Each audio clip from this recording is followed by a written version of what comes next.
go to 2 Corinthians 9, a few verses later, verses 13 to 15.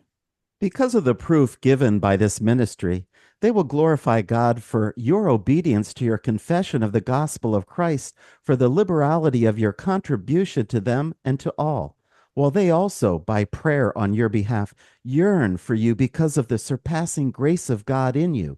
Thanks be to God for his indescribable gift. So you can see in that giving circumstance, there was a great appreciation.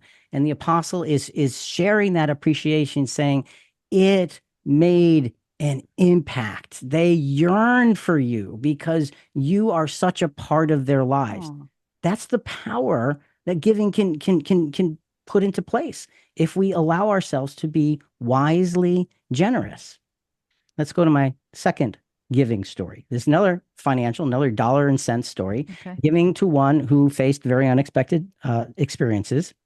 And in this experience, it was a matter of trusting the integrity of the recipient. This was an individual. And incidentally, some of these stories are like 20 years old. The most recent of these stories throughout the podcast happened this year. So there's a long period of time of growing and understanding. With this particular experience, one of the brotherhood came to me, just specifically pulled me aside one day when they saw me and said, look, I have a situation that came up. It took me completely by surprise. I'm really stuck. Can you help me out? And my response was absolutely. What do you need? And it was a matter of, well, here's what I need. And he was being very frugal about it. I said, look, tell me what you need. And so got that information and proceeded to give the individual the dollars that they needed. And as I gave it to them, they were individuals of wonderful spiritual integrity. I said to them, look, if you can pay me back, because they said they would, I said, that's great. If you can't, don't even give it a second thought. And just keep in mind that if you can pay me back, whenever that is, that money is now available to give to somebody else. Took care of their need and saw them periodically here and there. And I don't know, a year or more went by. And one day they just walked up to me and handed me an envelope and said, here, it's all there.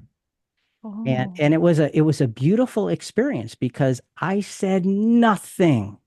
And they had such wonderful scriptural, spiritual integrity that they just took care of it. And it gave us an opportunity to, again, give to somebody else later on. Now, this seems to have gone as planned, other than the fact that maybe you were a little nervous for a year and a half, although being you probably weren't.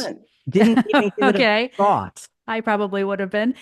So is there anything you would have done differently on this one? Because this one seems to have worked out as planned. No, because the individual had that spirituality. And it's like, you know what? If they can't, it's okay. That would have told me they really needed it beyond what they even thought. And I was good with that. I was absolutely good with that. So when you give, you understand you might not get back. Absolutely, positively, beyond the shadow of a doubt. Okay. So look, sometimes our giving will be to help those. Let's change the subject just a little bit now. Sometimes we're helping those who are in need, and that's what we've been talking about.